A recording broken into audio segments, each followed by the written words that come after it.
Asante kwa kuendelea kuchagua mshike mshike. Jina langu ni Kennedy Moses. Habari za usiku, karibu tuwe nasi mpaka mwisho. Wachezaji wa Young Africans miongoni mwa nyota ambao wamekuwa wakitumikia kikosi hicho ambao hawajaitwa kwenye timu zao za taifa kwa ajili ya finali za Kombe la Mataifa Afrika yani AFCON mwaka 2025 zinazotarajiwa kuanza kutimua vumbi Disemba 21 mwaka huu nchini Morocco. Wanatarajiwa kurejea mazoezini Disemba 15 mwaka huu baada ya kupewa mapumziko ya muda mfupi. Meneja habari na mawasiliano wa klabu hiyo Ali Kamwe amesema wachezaji walipewa mapumziko hayo baada ya ushindi wa goli 1-0 dhidi ya Coastal Union katika mchezo wa ligi ya NBC uliochezwa Disemba 7 katika uwanja wa Jamhuri pale Dodoma.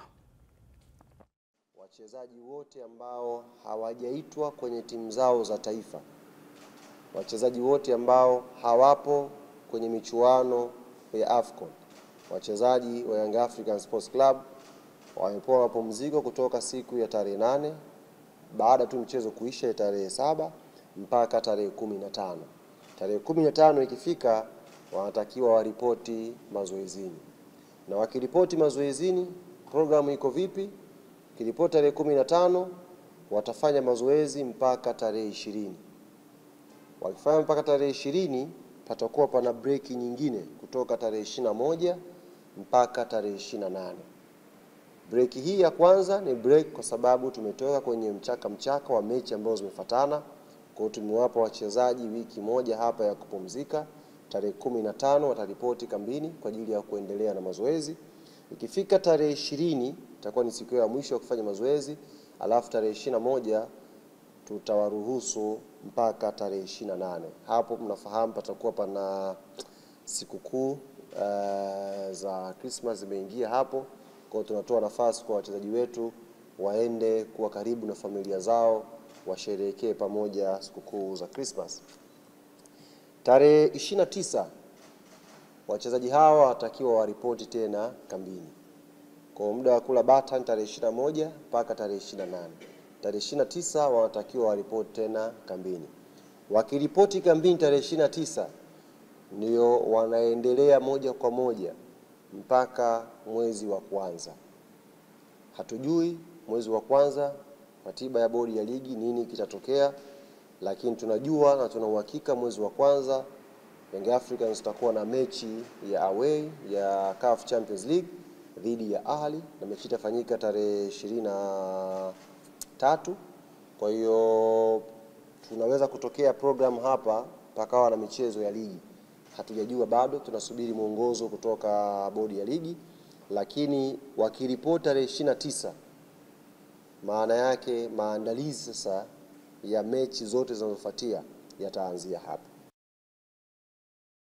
Tukisalia hapo, baada ya mabingwa wa soka la Tanzania Young Africans kucheza mechi 6 za ligi kuu NBC wakishinda mechi 5 na kusare mchezo mmoja, huko wakikusanya alama 16 katika nafasi ya pili kwenye msimamo wa ligi kuu NBC. Meneja wa habari na mawasiliano wa klabu hiyo Ali Kamwe amesema msimu huu wa ligi kuu NBC ni mgumu kutokana na ushindani mkubwa uliopo, hivyo inawapa changamoto ya kupambana zaidi kutetea taji hilo.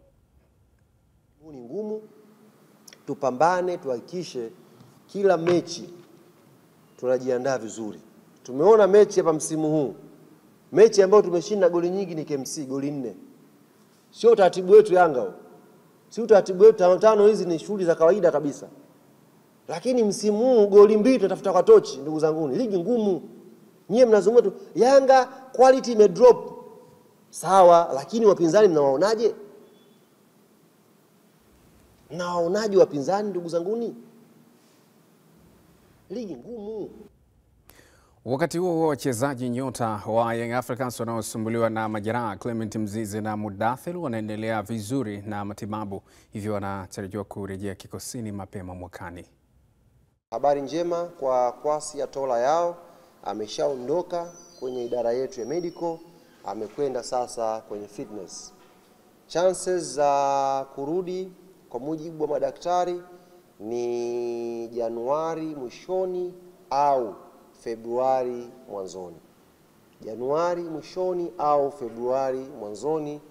Idara yetu ya madaktari wanaamini Kwasi Atola Yao atakuwa ameshamaliza medical, ameshamaliza fitness, na mwalimu anaweza kumjoin sasa kwenye program za timu Mzize sasa hivi yeye yupo chini sasa yupo kwenye hiyo rehab process na yupo chini ya Dr. Yusuf kwa maana ya physio. Ameanza mazoezi mepesi. Mazoezi mepesi sio ya fitness. Mazoezi mepesi kutokana na jeraha lake. Kujaribu kukunjua ule mguu, goti tuone limekuwa sawa kiasi gani. Kwa hiyo yupo katika kipindi hiko. Bado hajafika kwenye kipindi cha fitness. Unaweza kumuona Mzize, umepata picha yuko gym, lakini usiamini kwamba gym kaenda kufanya mazoezi ya fitness. Yupo chini ya idara ya madaktari na Dr. Yusuf kwa maana ya physio wetu ndio anamsimamia kwa sasa hivi. Chances za kurudi Mzize ni lini? Kwa mujibu wa daktari, Mzize anaweza kurudi pia Januari mwishoni au early February. Januari mwishoni au mwanzoni mwa mwezi wa pili, Clement Mzize anaweza kurudi uwanjani. Mudathiri amepata shida ya goti na yeye bahati nzuri shida yake sio shida ya kufanyiwa operation. Jambo la kumshukuru Mwenyezi Mungu, shida yake sio shida ya kufanyiwa operation. Nimeona mahala watu wameandika Mudathiri anakwenda kufanyiwa operation. Sio kweli. Mudathiri shida yake sio ya kwenda kufanyiwa operation. Ziko namna mbalimbali za kitabibu ambazo madaktari wanaendelea naye. Na Mudathiri madaktari 100% wanaamini mwanzoni mwa mwezi wa kwanza panapo majaliwa Mwenyezi Mungu atakuwa amesharejea 100% kwenye utimamu wake. Hatukumuona mchezaji Israel Patrick Mwenda kwenye mchezo dhidi ya Coastal Union.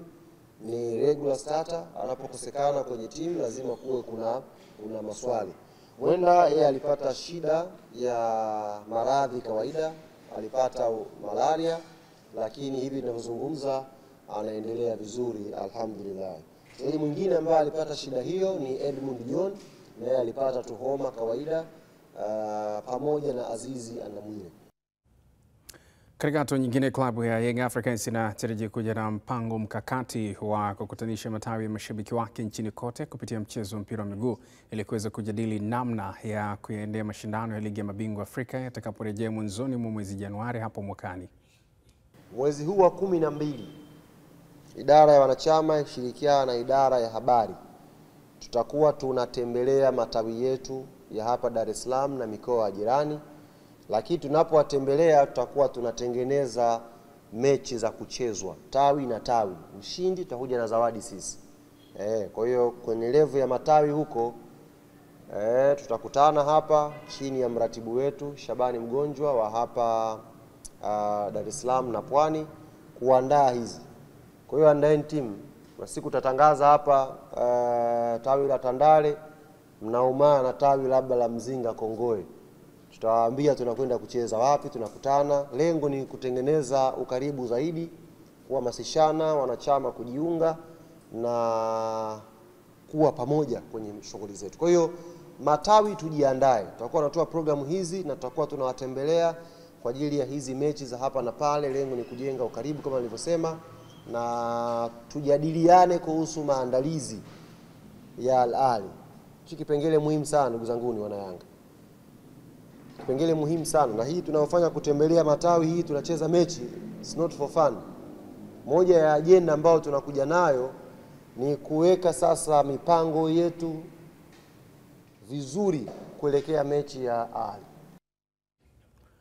Wakati dirisha dogo la usajili likitarajiwa kufunguliwa mwezi Januari hapo mwakani, mashabiki wa timu ya Wekundu wa Msimbazi Simba wametaka uongozi wa kikosi hicho kutumia mapumziko ya ligi kuu kutafuta wachezaji wapya na kuwasajili ili kuongezea nguvu kikosi chao kwa ajili ya mashindano ya ndani na kimataifa.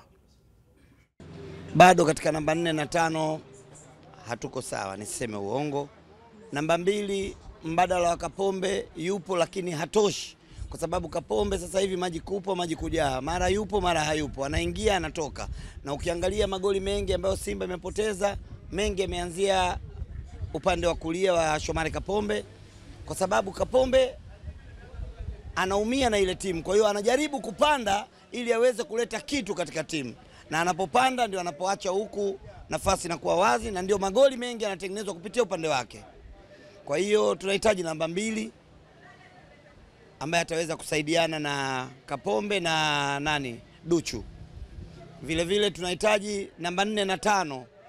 Tunahitaji kabisa watu wa maana. Kwenye dirisha dogo nadhani makosa yameonekana. Kuna baadhi ya sehemu zina mapengo, wajazie nafasi. Kama kuna watu ambao bado wanahitaji muda mrefu kupata matibabu ili waweze kulikava na kwa ligi watu tusaidia, basi nafasi zao wangejazia, wale wachezaji wengine wakakaa pembeni, then baadaye watakapokuwa fresh watakuja kurudishwa katika kikosi. Lakini kwenye dirisha dogo lazima tujazie, kwa sababu tumeona kuna mapungufu na ndio yametufanya mpaka tumekuwa katika hali ya kupoteza mechi. Hata mechi ya Azam nadhani kila mwana Simba kaona mapungufu ya beki za nyuma, kweli zilipambana, lakini kuna makosa madogo madogo, na uhakika kama Rushan De Reuck angekuepo basi tungefanya vizuri zaidi kwenye mechi hiyo.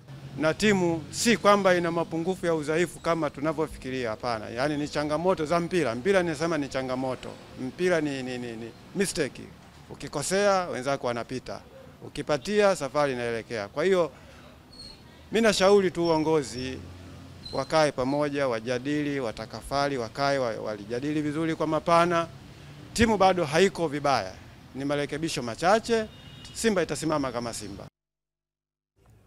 Kwa upande wa mashabiki wa Azam FC kutoka tawi la Thinkwise Buza jijini Dar es Salaam wameonyesha kufurahishwa na kiwango cha mshambuliaji wao kiongozi Jefta Bola Kitambala baada ya kufunga goli maridadi kwenye mchezo wa ligi kuu NBC wa Mzizima Derby uliochezwa weekend iliyopita na kushuhudia matajiri wa jiji wakichapa Simba magoli 2-0 katika dimba la Benjamin Mkapa, Dar es Salaam. Hata hivyo, mashabiki hao pia wamewaomba viungo washambuliaji kumpa pasi zaidi mshambuliaji huyo ili aendelee kufanya vizuri kwa manufaa ya kikosi hicho. Huwezi kuzungumzia mshambuliaji hatari kama Japhet Kitambala Bola. Sisi tuna imani naye na ndio maana uongozi wakaona wana haja ya kumsajili Japhet Kitambala Bola. Kitambala Bola bado ana uwezo wa kufanya vizuri kama ilivyokuwa kwa wakongomani wengine ambao walikuja. Tunashukuru tumepata forward kiongozi ama mfungaji kiongozi ambaye anajua kufanya majukumu yake kwa wakati. Isipokuwa tu yapo machache ambayo wachezaji wa baadhi ya Azam wanamnyima. Tukipata mawinga kama Saaduni alichokifanya mechi ya juzi, tulikuwa tunapata ushindi mzuri tu kupita Japhet Kitambala Bola. Ni mshambuliaji mzuri sana. Kwa upande wangu mimi, kwenye uzoefu kidogo niliokuwa nao kwenye masuala ya mpira, namuona ni mzuri. Ni mzuri sana. Ukiangalia juzi katuokoa baada ya mwalimu kuangalia kwamba alikuwa apati chakula cha kutosha pale, yani alikuwa alishi mipira mingi pale katikati. Sasa alipomgeuza Saaduni kuwa kama winga hivi kwenye kucheza double striker, afu winga awe Saaduni awe anamwagia mipira, umeona matunda yake. Sasa kama kwa wazo langu mimi, kama watamwekea mawinga wawili, akawa winga kulia, winga kushoto, wakawa anamwagia mipira ya kutosha pale ndani, Kitambala atatufikisha nchi ya ahadi. Performance yake mpaka sasa hizi is very good. Naiona vizuri sana. Anapambana, ana mikimbio mizuri. Yaani kifupi pale tumepata striker. Ni striker ambaye anaujua mpira, yani kwenye boli, yani kifupi ni pale mbele, wale mabeki wa pale mbele wanapa shughuli kidogo, yani sio striker ambaye anakaa sehemu moja, yani sio, unanielewa. Kwa kidogo hata mabeki wanapata nini? Kashikashi yani. Wachezaji wa zamani wa timu ya taifa ya soka ya Tanzania, Taifa Stars, ambaye mchezaji wa zamani miongoni mwa wale ambao wamezungumzia mengi kuhusiana na anayoendelea na kikosi cha Azam FC, lakini pia timu ya taifa ya Tanzania. Hayo tutaendelea kujuza hapa kwenye mshike hii leo. Ni mshike, endelea kuwa nasi.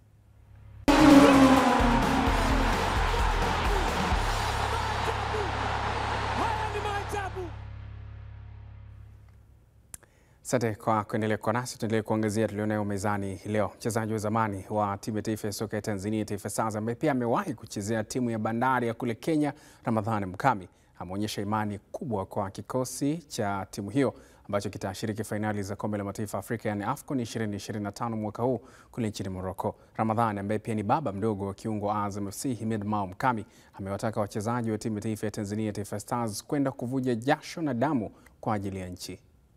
Tizama kikosi kilichoitwa si kibaya, ni kikosi kizuri. Inatakiwa determination nzuri tu, wampe wachezaji mwalimu kwa kitu anachokihitaji. Sijui umeelewa eh? Mimi nadhani tukipambana tutafika mbali.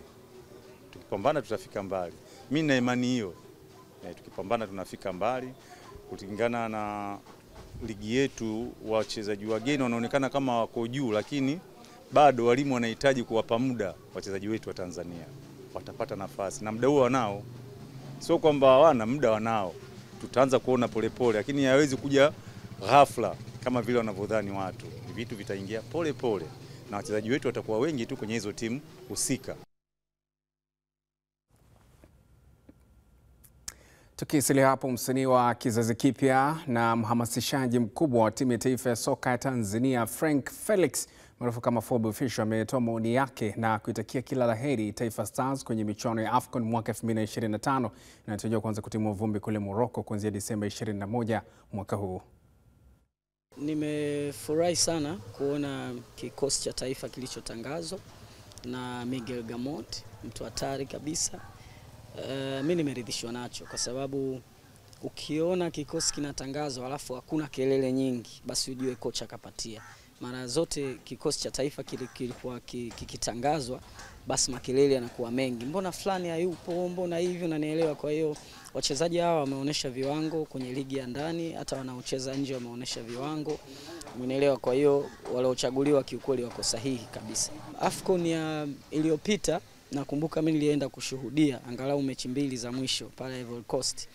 Niliona namna spirit ya wachezaji ilivyo na namna ambavyo walikuwa wanapambana.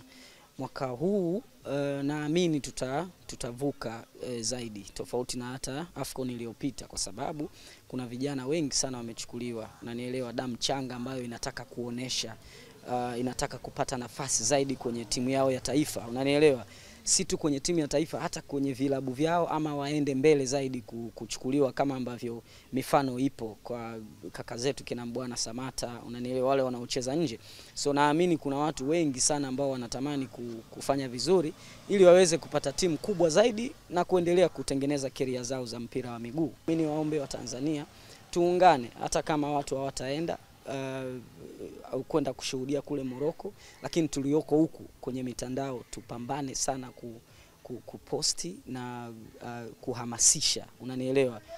Mimi na wimbo unaitwa Taifa Stars rasmi kabisa, watu wanaweza kutumia ule wimbo kuposti maklipu wakiwa wanacheza na kuimba kwa ajili ya kuhamasisha. Nilivyobahatika kwenda Ivory Coast, kuna klipu nayo ambayo huwa kuna kitu huwa kinaniumiza sana roho. Wenzetu huwa wanajaa sana. Mfano siku tunacheza na Kongo ni wengi sana, wako pale uwanjani wanashangilia, wanaimba, wanaimbia timu yao ya taifa. Sisi tulikuwa wachache sana, unanielewa? Tulikuwa wachache, kwa hiyo mimi nikaenda kuongea na Ivory Coast watusaidie. Kuna klipu nayo niliwauliza neno lao linaitwa Wobire Tanzania, yani twende mbele Tanzania, unanielewa? Kwa hiyo nikawa nimewaomba pale wanipe neno lao la Ivory Coast ili tuweze kufanyaje kuimba kwa nguvu. So Ivory Coast walitusaidia pale kuimba kwa sababu wa Kongo walituzidi. So tukawa tunahamasisha, tuliimba sana, sauti mpaka zilikauka. So natamani vitokee vitu kama hivi, lakini wa Tanzania tuiombee timu yetu na naamini safari tutafanya vizuri. Tukisalia kwenye kitazama kikosi cha timu ya taifa ya Tanzania kuelekea AFCON, waandishi wa habari za michezo nchini wametoa maoni yao juu ya kikosi cha timu ya taifa ya soka ya Tanzania kitakachoshiriki AFCON 2025 nchini Morocco. Mfumo wa Gamondi sio ni ule mfumo wa kupaki basi, hapana. Anataka kila mmoja acheze, kila mmoja enjoy na kila mmoja aonyeshe kile ambacho alichokuwa nacho. Kwa hao ambao tuko nao, nadhani kama taifa inabidi tuwe nyuma yao na kuwapa support, kuhakikisha kwamba tuone nini ambacho tunachoenda kwenda kukifanya kule kwenye mashindano ya AFCON, kwa sababu ikiisha AFCON hii 2027 na maana tuseme tumebakiwa na mwaka mmoja tu, sisi ndio tutakao kuwa waandaaji wa michuano hiyo ya AFCON. Hiyo ndio timu yetu ya taifa iliyoitwa. Hatuna timu nyingine, lazima tukubaliane na kikosi kilichoitwa, tukasupport timu yetu kwenye michuano ya AFCON. Obviously sisi ni underdog kwenye michuano. Ukipima timu yetu na ukipima na timu zingine ambazo tupo nao katika ile kundi, kusema kweli sisi ni underdog. Kwa hiyo hatuna budi kukubaliana nacho na kuwapa nguvu wachezaji wetu, kwa motivate wale benchi la ufundi kuweza kwenda kufanya vizuri kuliko msimu uliopita. Lakini so far kikosi kizuri, hakuna namna, inabidi tu support timu yetu ya taifa. Timu ya taifa Tanzania sasa hivi na wachezaji wengi ambao kwa kiasi kubwa wanafanana uwezo. Kwa hiyo kocha anapomchukua mchezaji huyu anamwacha huyu, inakuwa tu ni sawa. Lakini pia kingine, hakuna timu ambayo inakuwa na wachezaji 100. Lazima kuwe kuna wachezaji wachache ambao watawakilisha wachezaji wengine. Ligi imekuwa, umeona kuna wachezaji wengi. Leo unapomchukua Shomari Kapombe ni sawa, ukimchukua Mwenda sawa, au ukimchukua mchezaji kama Lusajo Mwekenda pia ni sawa. Kwa hiyo hawawezi kwenda wachezaji wote. Kwa sasa hivi mimi naona ni jukumu letu sisi kama Watanzania kukiombea kikosi cha timu ya taifa kiweze kufanya vizuri katika michuano ya AFCON. Tumependa sana kocha Mikel Gamondi kwa kuchagua wachezaji ambao ni mchanganyiko. Lakini pia kwenye haya mashindano miaka hivi karibuni tumeenda mfululizo miaka mingi sana. So ni wachezaji ambao wana experience, wachezaji ambao wanacheza kwanza ligi ya ndani, wanashiriki michuano ya CAF, so pasipo shaka tutapata matokeo mazuri. Na tunaamini kabisa mwaka huu tutaenda kuvunja rekodi na huenda tukafika kwenye hatua nzuri zaidi kwenye haya mashindano ya AFCON ambayo yanafanyika kule nchini Morocco. Nao mashabiki wa soka wanaamini kuwa kikosi cha Taifa Stars alichokichagua kocha Miguel Gamondi kitafanya vizuri kwenye finali za AFCON 2025 kule Morocco. Timu yetu ya taifa na tumeipokea vizuri kwa mikono miwili, na uhitaji wa wachezaji wa Gamondi ndio kapatia kikosi, lakini kuna baadhi ya watu walitakiwa wasiingie kwenye kikosi chetu cha timu ya taifa. Unaona bwana? Sababu kuna watu wengine kwanza hakufanya vizuri kwenye mechi zao za vilabu. Afu unasikia mtu kaitwa kwenye timu ya taifa, na kuna watu waliopambana kwenye vilabu vyao wameachwa kwenye timu ya taifa. Timu nzuri. Nimeiangalia, tunawajua baadhi ya watu, wengine wageni tujawaona. Kwa hiyo nafikiri kidogo labda kama tungepata baadhi ya mechi kidogo za kirafiki ambapo timu ambapo imeenda kujikita huko kwenye kempu tupate kuwaona ambao hatujawahi kuwaona. Kwa sababu kuna wachezaji wingi ambao nchi tofauti nafikiri wamekuja nchini kwetu. Na wingi ambao ndo mara yao ya kwanza kuliko ambao labda tulimuona ule Haji Mbombo na tushamzoea. Kwa hiyo acha tuwaone, waandaliwe mechi hata 2 kabla ya kwenda AFCON. Tutajua namna gani timu yetu tutaipanga. Lakini kwa kocha Miguel Gamondi yuko vizuri. Shindano AFCON kwa 2025 yatakuwa na ushindani mkubwa sana, kizingatia mataifa mengine ambayo yamejizatiti. Sasa kwa Gamondi alivyofanya selection yake ya kikosi cha wachezaji 28, alivyochanganya wachezaji wenye uzoefu na wale ambao wana uzoefu, nadhani ushindani utakuwepo na vile vile itasaidia kwamba kwa hii 2025 na 2027, kwa sababu tunaandaa sisi wenyewe, kwa wale ambao walichanganyika na wenye uzoefu wale sasa ndio watabeba wengine kuja kuwakilisha AFCON ya 2027. Kikosi kilichoitwa ni kikosi kizuri, kina wachezaji kweli, lakini kwenye kile kikosi inahitaji watu wapambane. Sema kwa sababu kama mataifa ambao tunaenda kushindana nao ya AFCON kuna kutana mataifa giant katika football. Kwa hiyo tunahitaji yani watu wapambane kiukweli, kwa sababu tukiangalia kwenye renki sisi tunaonekana kama ni watu ambao tuko chini sana. Kwa hiyo wachezaji wetu ambao walioitwa tungeomba kwamba wapambane, yani wapambanie timu kabisa, ni wabebe bendera ya timu hivyo, na imani tutafika mbali.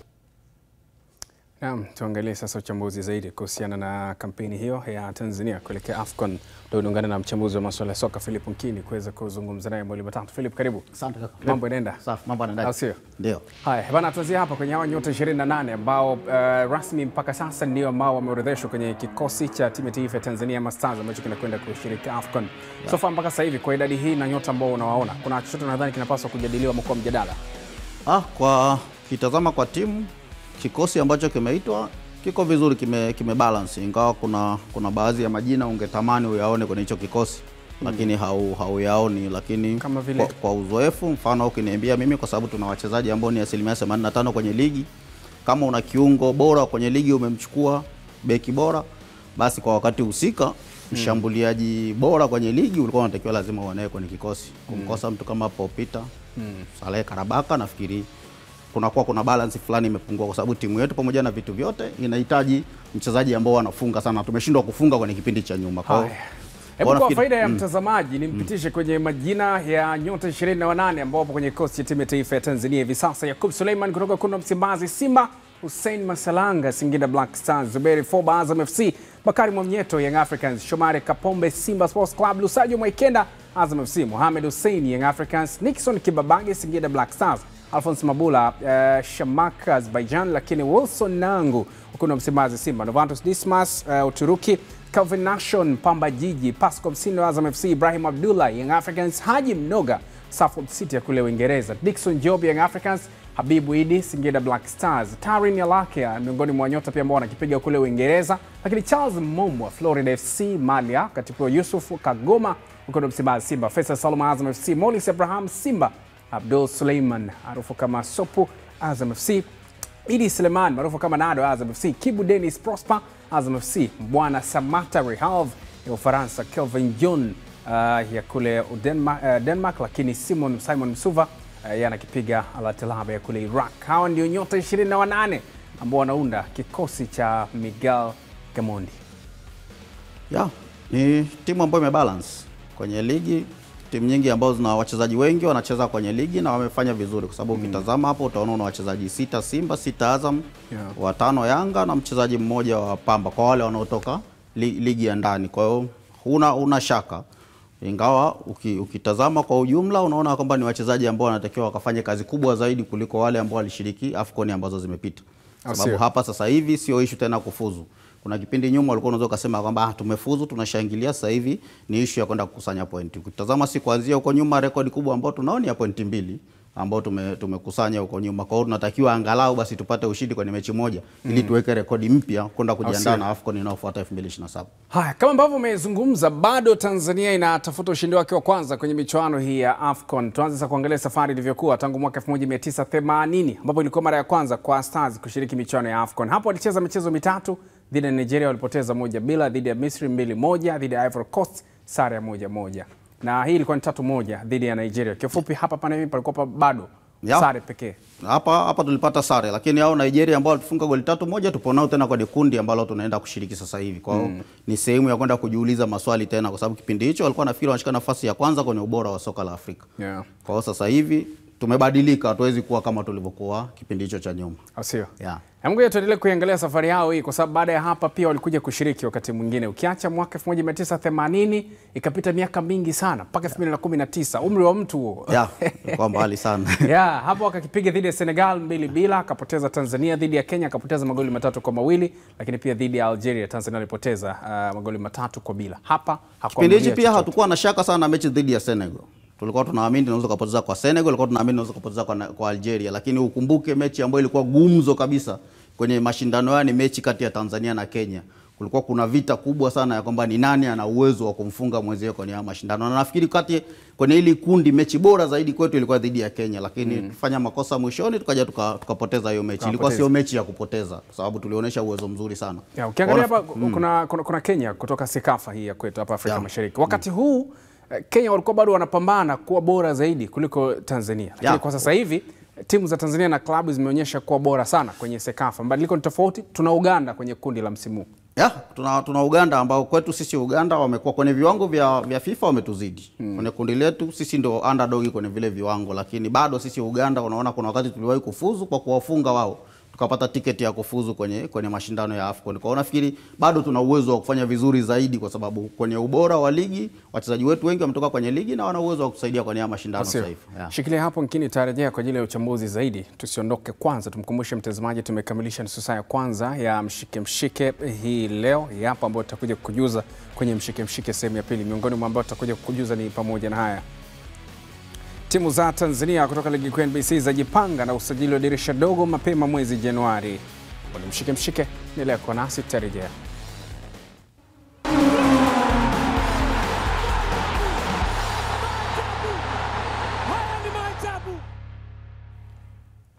Asante kwa kuendelea kwa nasi. Huu ni Mshike Mshike. Tumkamilishe sasa nusu saa ya pili ya Mshike Mshike. Karibu sana, nipo na Philip Mkini, jina langu ni Kennedy Moses. Kile tulikuwa tunaangalia hapa kuhusiana na kile ambacho Stars imekuwa inakifanya kwenye michuano hii.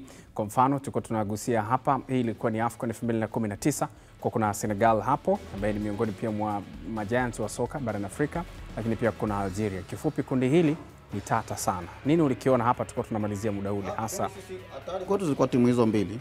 Algeria walikuwa kwenye ubora sana, Senegal walikuwa kwenye ubora sana. Lakini nilikuwa nakwambia kuhusiana na mechi dhidi ya Kenya, tulikuwa tuna nafasi ya kushinda na gumzo kubwa nchini lilikuwa siku hiyo kuhusiana na hiyo mechi. Ukiona ilikuwa hata ukiona matokeo ambayo tumepata 3-2, sikumbuki kama tuna matokeo mengine ya namna hiyo kwenye mashindano yao. Kwa hiyo ni mechi ambayo Stars walionyesha ubora sana. Ingawa matokeo hayakuwa favorite kwetu, tukaja tukapoteza, hatukuvuna tena zile pointi 3 ambazo tulikuwa tunazitafuta kwenye kipindi chote. Kwenye mchezo dhidi ya Senegal hapa nalikumbuka goli la Krépin Diatta, mfunga Aishi Manula, goli la mbali. Haya, tutazame michuano iliyofuata ambayo pia Tanzania ilishiriki, ilikuwa ni mwaka 2023. Hii ilikuwa ni Ivory Coast iliyopita hiyo. Tumeona kule kuna Senegal, kuna Algeria, hapa kuna Morocco pia kutoka kaskazini, kuna Congo DR kutoka ukanda wa kati kwa maana ya pale katikati kwenye soka. Ukijaribu kuangalia pia kuna Zambia kutoka Kosafa, na performance hapa ilikuwa hivi hivyo. Ukiangalia wapinzani wawili walikuwa wazito sana, licha kuwa Congo kuna namna alisimamishwa mara kadhaa na Tanzania, na hapa Almanusra kama utakumbuka Zambia walikuja kusawazisha baadaye sana. Ilibaki kidogo tupate ushindi wetu wa kwanza, lakini mambo yalikuwa magumu, kwa hivyo ikaongezeka sare moja, kwa kuna sare mbili, moja bila, bado Stars inaendelea kupambana kutafuta ushindi wa kwanza. Kinachotupa matumaini ni kwamba kwenye hii AFCON ambayo ndio ya mwisho, ndio AFCON ambayo tulifanya vizuri zaidi, tulikusanya pointi 2. Kwa hiyo inatupa matumaini ya kwamba angalau sasa hivi tuna uwezo wa kufanya ubora zaidi. Mechi dhidi ya Zambia mimi naamini waliotufanya tusipate ushindi ni watoto wetu wenyewe wa nyumbani, kwa sababu baada ya kuingia kina Chama ambao wanatujua ndio wakaja wakasawazisha. Tuliongoza muda mrefu sana kwenye hiyo mechi. Mechi ya Morocco tulikuwa hatuna ubora ule wa kutosha kusema kama tunaweza kupambana, lakini kwa Kongo tulipambana nao, na unakumbuka hii mechi mpaka kwenye benchi kwao kuna muda walikuwa wanabishana, wanagombana, wanafanya nini, kwa sababu sio matokeo ambayo walikuwa wanayatarajia.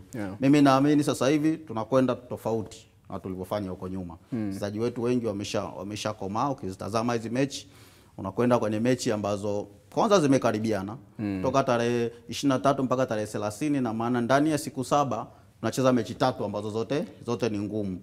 Nigeria sisi sasa hivi tunawaweza. Uganda tumeshapimana nao, tunaweza kupambana nao. Tunisia ni bora, lakini ushafika kwenye haya mashindano hakuna mdogo. Kina Msuva anakwenda kutafuta rekodi yake ya kufunga goli la 3 kwenye AFCON, lakini anaenda pia kwenye AFCON 3 mfululizo. Yeye Msuva, Shabalala na Samata ndio wachezaji ambao wanaenda kuna. Na anatafuta pia kuwa kinara upatikaji mabao muda wote timu ya taifa ya Tanzania. Bana, hizi ndizo mechi 3. Disemba 3 Tanzania atakipiga dhidi ya Nigeria, na Disemba 23 na ndio itakuwa mechi ya kwanza kwa Tanzania. Hii ndio ya kufungua. Manake leo tarehe ngapi? Tarehe 10. Ndani ya siku 13 kutoka saa hizi. Siku 12.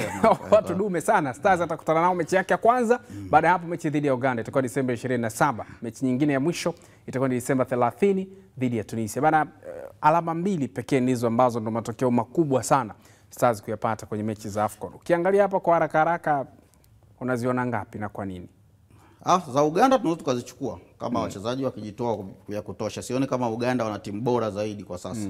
Uganda ni timu ambayo tunaweza tukapambana nao sasa hivi, kwa sababu nao wana wachezaji wa ndani na wachezaji wa nje. Shida tunaokuja kukutana nao, tunakuja kukutana na Nigeria ambayo ina wachezaji wengi kutoka nje, uzoefu wa kupitiliza, lakini wachezaji kama wakijitoa na kama maandalizi ambayo anaenda kufanya sasa hivi, kucheza mechi nyingi za kirafiki, anaweza akawapa nguvu. Bado pia tuna uwezo angalau wa kuvuna pointi moja huko na Tunisia. Mimi naiona nafasi ya kuvuka kuliko nafasi ya kuishia hapa.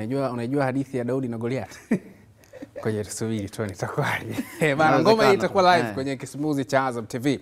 Mechi zote 52 za AFCON tutapata nafasi ya kuzishuhudia kwenye kisimuzi hiki cha Azam TV pande tangu zitakapokuwa zimeanza mapema mwezi huu. Tuangalie sasa maoni na kile ambacho umetuandikia kupitia kurasa zetu mbalimbali za mitandao ya kijamii, na hii itatupa picha halisi ya kujua mtazamo wako. AFCON 2025, Nigeria dhidi ya Tanzania, Uganda dhidi ya Tanzania pamoja na Tunisia dhidi ya Tanzania. Stars ifanyeje kupata ushindi wa kwanza katika historia yake ya AFCON? Swali limeuliza hivyo. Tuangalie maoni yako na kile ambacho umetuandikia kupitia kurasa zetu za mitandao ya kijamii. Tukianza na Instagram, Azam TV Sports, anaitwa Halfani Hemedi.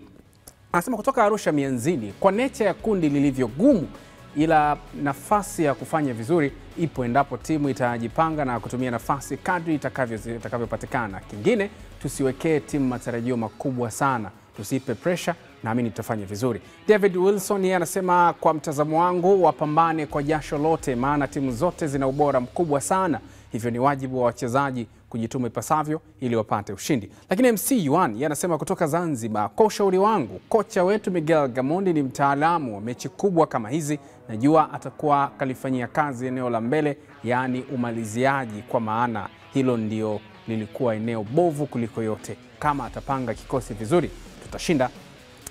Ni maoni yake. Tuangalie sasa ukurasa wetu mwingine wa Facebook. Pasina shaka kuna hichi ambacho umetuandikia ukiacha Instagram ambako tayari tumekwisha pitia maoni yako. Tuangalie sasa Facebook tuone nini ambacho umetuandikia huko.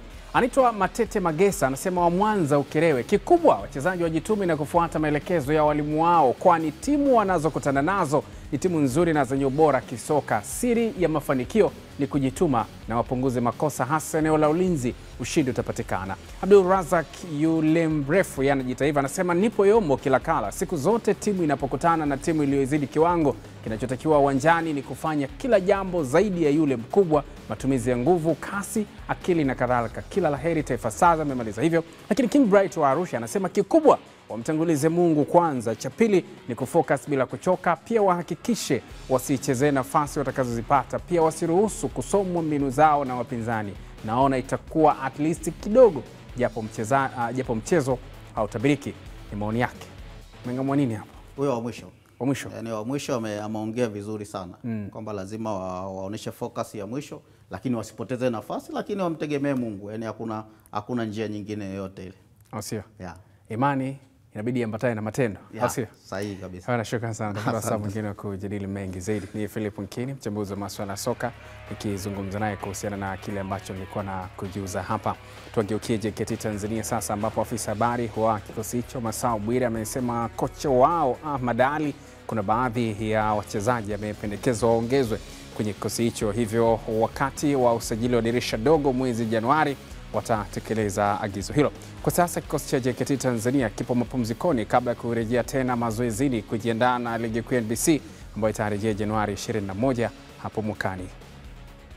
Wenye malengo lazima wahakikishe kwamba wanasimama, wanayasimamia na kuyafikia kama walivyokusudia.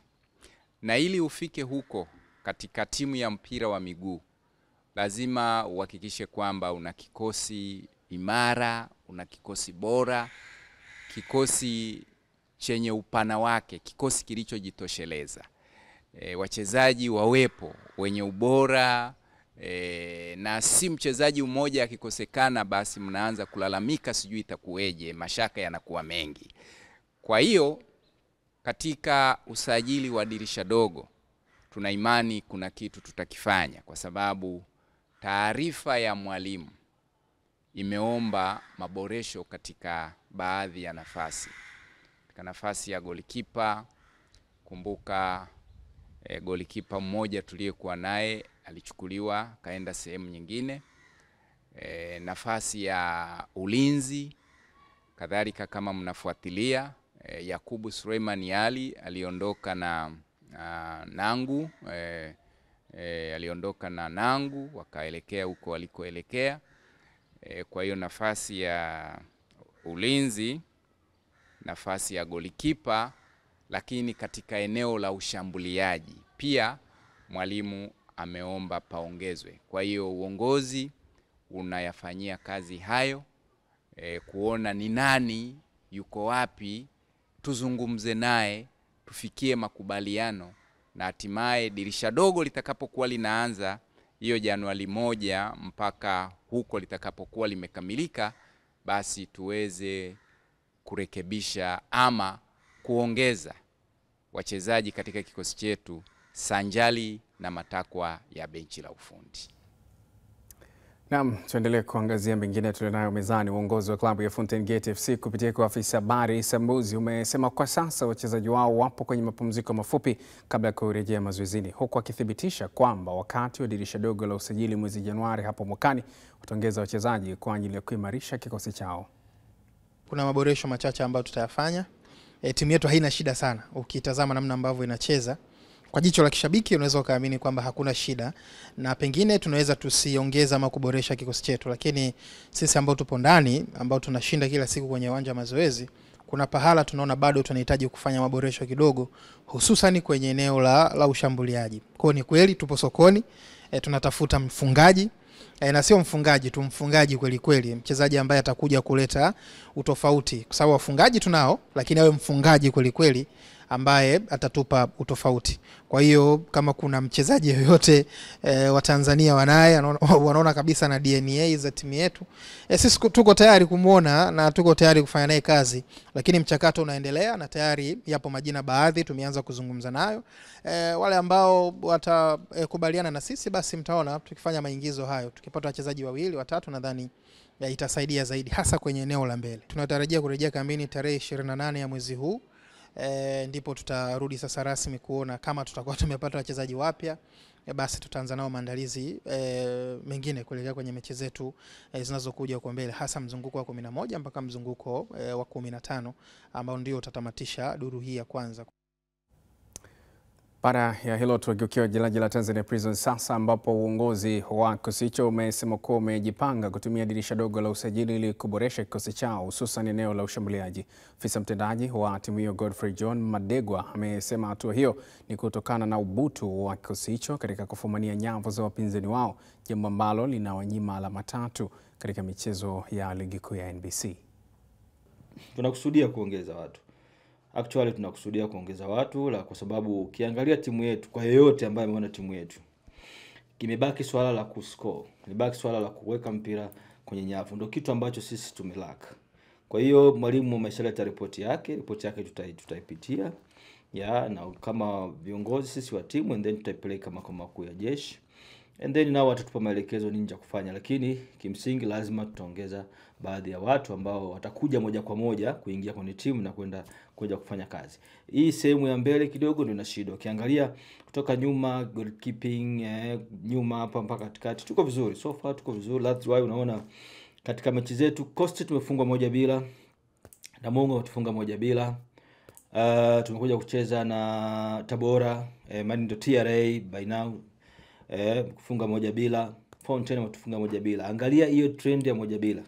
Inakuonyesha jinsi gani timu yetu ni nzuri, lakini kuna sehemu tu ya kuscore ndio imekuwa na tatizo ambalo ni tatizo la dunia au tatizo la nchi kama na strikers, lakini lazima tulifanyie kazi kuangalia wale waliopo wataweza kutusaidia kwa kiasi gani. Kwa hiyo tutaongeza washambuliaji na baadhi ya watu, and then timu inaamini itakuwa imebalance kabisa. Kwa hiyo ndio mipango yetu tuliokuwa nayo kuelekea msimu unaokuja.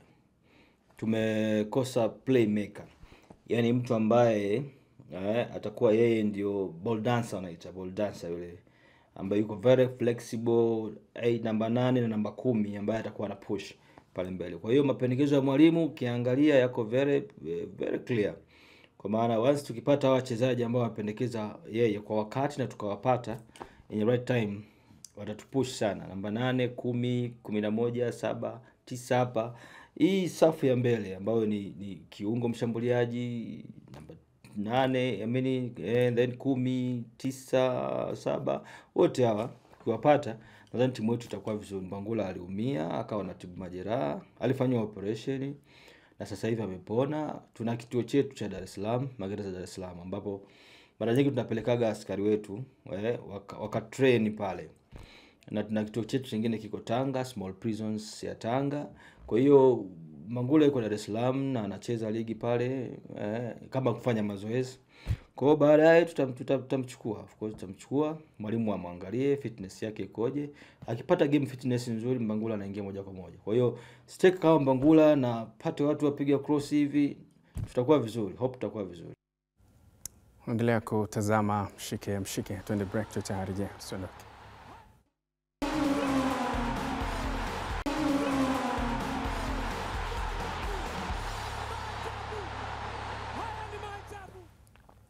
Asante kwa kuendelea kwa nasi. Huu ni Mshike. Timu ya Pamba Jiji FC kupitia idara yake habari na kusudia kufanya kampeni mahususi inayolenga kujenga uhusiano na wadau wa soka mkoani Mwanza ili kuongeza hamasa, ambapo sasa kila timu hiyo itakapokuwa inashuka dimbani katika michezo mbalimbali iweze kuwa na support ya kutosha. Next kwenye klabu yetu kwa sasa, mara baada ya mchezo wetu wa mwisho kwenye ratiba, mchezo ambao unafuata utakuwa ni Januari 25 kama kumbukumbu zangu ziko sawa, dhidi ya Mtibwa. Maelekezo ya benchi la ufundi chini ya Francis Baraza, wachezaji na baadhi ya staffs wamepata mapumziko ambayo yataweza kuwepo mpaka kuanzia Januari 3 mpaka 5. Watu wataanza kuripoti kazini kama kawaida. Kwa hiyo tumewapa nafasi enjoy na familia, lakini pia sikukuu za Christmas pamoja na mwaka mpya. Sisi kurejea kazini itakuwa ni Januari 3 mpaka 5. Wanaume wataanza kurejea na tutaanza kazi mara moja kujana na mchezo ambao unafuata dhidi ya Mtibwa Sugar. Kwa hiyo hiki ambacho kinaendelea kwenye klabu yetu kwa sasa ni project mbalimbali ambazo zitakuwa zimeandaliwa na idara ya habari wakati huu wa mapumziko kwa ajili ya tunasema fun engagement na vitu vingine kama hivyo, lakini kuna activities zitaanza kuja kwenye kipindi hiki ambacho wanaume wamepumzika kwa maana ya wachezaji, kwa ajili ya kuhakikisha tunaendeleza mahusiano mazuri kati ya mashabiki waliopo katika mkoa wa Mwanza na pembezoni pamoja na sisi. Kwa hiyo wasubirie muda sio mrefu, baada ya kukaa na management nitatangaza project ambazo ziko mbele yetu kwa ajili ya kutengeneza hayo mahusiano.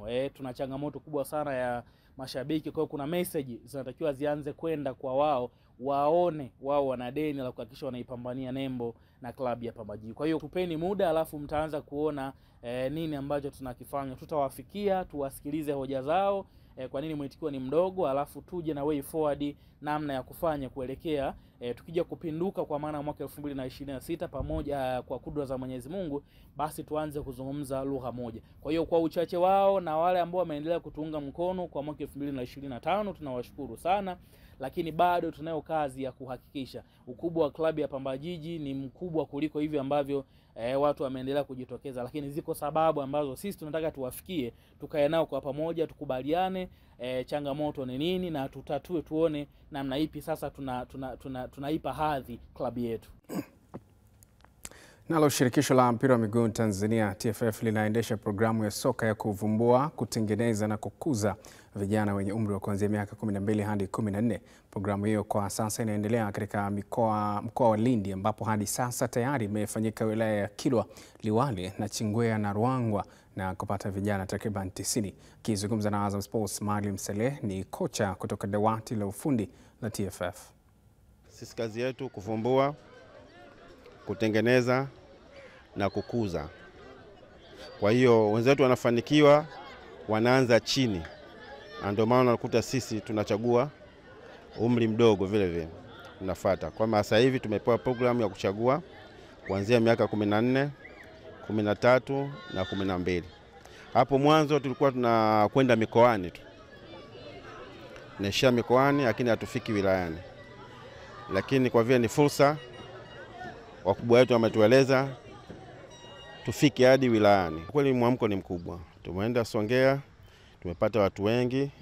Tumekwenda Mtwara, tumepata watu wengi. Mtwara ndio tumepata zaidi ya sehemu zote. Tumekwenda Kilwa, tumepata watu wengi, na pale tumepata wasichana wengi. Tumepata wasichana 3 pale. Na hiyo inakuwa kidogo ni ngumu. Tumepata wasichana 3. Tumekuja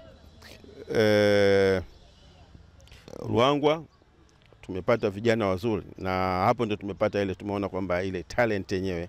Kuna mtoto mmoja ndio tumepata talent yenyewe wa kiume. Tunasema huo ni special.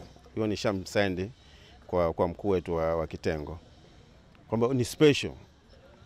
Umeona? Kwa hiyo upande huu kuna wachezaji, kuna watu, ila inatakiwa ni muendelezo tu. Na sisiti kusema kwamba tutakaporudi kwenda kutoa taarifa ambazo nimezipata huko. Big talent niseme kwamba. Kwingineko, watu takriban 200 wanataraji kushiriki mbio za hisani ambazo zimelenga kukusanya fedha kwa ajili ya kusaidia wagonjwa wa magonjwa yasiyoambukiza pamoja na kutoa elimu kwa jamii juu ya namna ya kuepuka. Mbio hizi zimeratibiwa na klabu ya mazoezi ya Moro Runners na zitahusisha wakimbiaji wa kilomita 5 na kilomita 10. Lengo kubwa tunalenga sana kuweza kusaidia magonjwa hasa yasiyoambukizwa, kwa sababu magonjwa haya watu wengi huwa wanasahau. Kwa sisi tunalenga kwenda kusaidia na kuongeza nguvu kwa jamii, kuchangia hospitali zetu hasa kwa watu ambao wana magonjwa yasiyoambukiza. Kwa mfano kama hiyo kisukari, tunajua ni magonjwa ambao sasa hivi imekuwa ni sugu kwa jamii. Kwa lengo kubwa ni kuweza kuisaidia jamii kuhakikisha kwamba tunatokomeza kabisa ama kuongeza elimu juu ya haya magonjwa yasiyoambukizwa, kuweza kuwasaidia ambao tayari wameathirika tayari na magonjwa kama haya. Moja ya mazoezi sahihi zaidi kuliko mazoezi yote kiafya ni mazoezi ya kukimbia, na ndio maana mimi moja kwa moja nasimama na naunga mkono na nitashiriki kwenye Moro Runners Fun Run kwa sababu ya kuonyesha kwa vitendo ni kwa namna gani binafsi naguswa na hali hii ya magonjwa yasiyoambukiza, kwa maana kuanzia pressure, sukari, magonjwa mengine ya ndani ya mwili ambao asilimia kubwa sababu kabisa ni kutokufanya mazoezi. Twende tukaliamshe dude. Mwenye nipo mzee wa gwaride tena, mimi ndo nitakumwimbishaji mzuri sana. Ile sasa hapa najiuliza, miaka nilikuwa na meneja wangu Nyange na tunaulizana, wewe kilomita 5 ama za speed? Kama za speed kuimba kule no, kule mchaka. Kama kilomita 5 nipigishe gwalide, weka mguu pande gwalide. Yaani show haina kumwambia nani. Tukamilisha na hili la kimataifa. Nyota wa sakata la nyota wa Liverpool Mohamed Salah dhidi ya kocha wake Arne Slot limeendelea kuwa gumzo baada ya kutomjumuisha kwenye kikosi cha kwanza kwenye michezo ya ligi kuu na hata ligi ya mabingwa barani Ulaya. Salah hakuwa sehemu ya kikosi kilichosafiri kuelekea Milan kwenye mchezo wa ligi ya mabingwa na badala yake alichapisha picha mtandaoni akiwa peke yake mazoezini, hatua ambayo imekosolewa na nyota wa zamani wa Liverpool Jamie Carragher kuwa ni kutaka kumfukuzisha kocha wa kikosi hicho. Kwa upande wake, Salah amesema kitendo cha kuwekwa bench mara 3 na kutosafiri na timu kwenye mchezo wa ligi ya mabingwa ni mara ya kwanza kwenye maisha yake ya soka, huku akisisitiza kuwa amekatishwa tamaa sana kwani amefanya mambo mengi makubwa kwenye klabu hiyo. Mwisho wa mshike hii leo. Kwa niaba ya wote waliofanikisha matangazo haya, kabla sijaondoka ni kukumbusha tu machache kati ya yale ambayo tulikuwa nayo mezani hii leo. Ilikuwa ni pamoja na haya: hakuna kupoa, wananchi Young Africans kurejea mazoezini Disemba 15 mwaka huu. Na wadau hawana hofu na Taifa Stars kuelekea AFCON 2025 nchini Morocco.